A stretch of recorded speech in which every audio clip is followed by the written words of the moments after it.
Hi, I'm Ben Smith. I'm a physics teacher from Pennsylvania. I'm going to talk about the climate and culture in a STEM classroom. And I'm sure this week you're going to hear things about STEM and STEAM and STREAM and all those types of things. And there'll be a lot of focus on the devices, 3D printers, and what are you using and those types of things.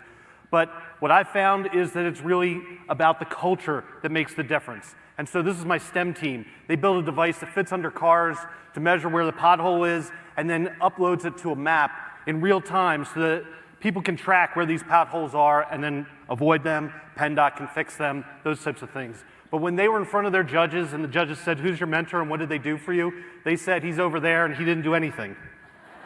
I said, it made me think, like, how do we get to this point where the students think that I didn't actually do anything? And I was really happy about that, because what I want to do is I want to unlock their potential.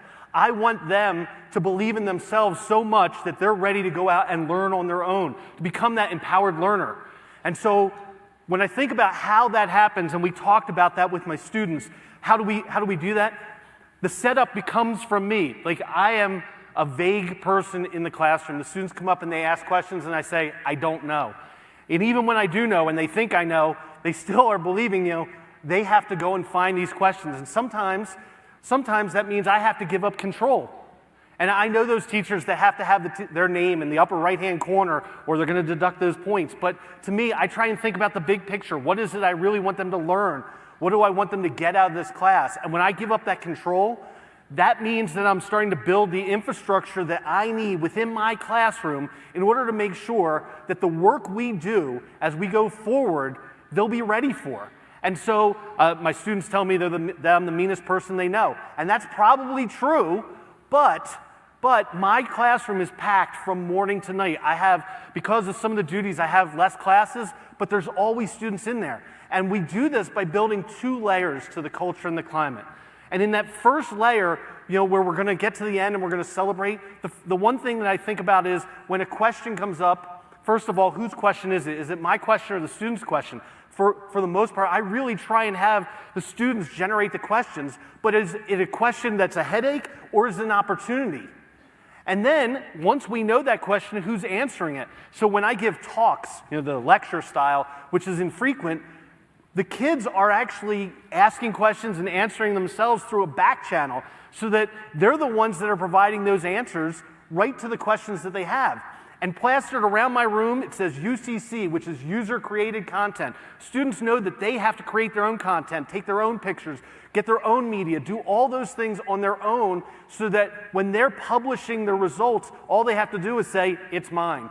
And when that happens, they start to rely on one another. They realize that, that talk wasn't good enough for me, and so I might have to go to Khan Academy or to A+ Physics site or to some other site so that I can learn or I can work with my classmates.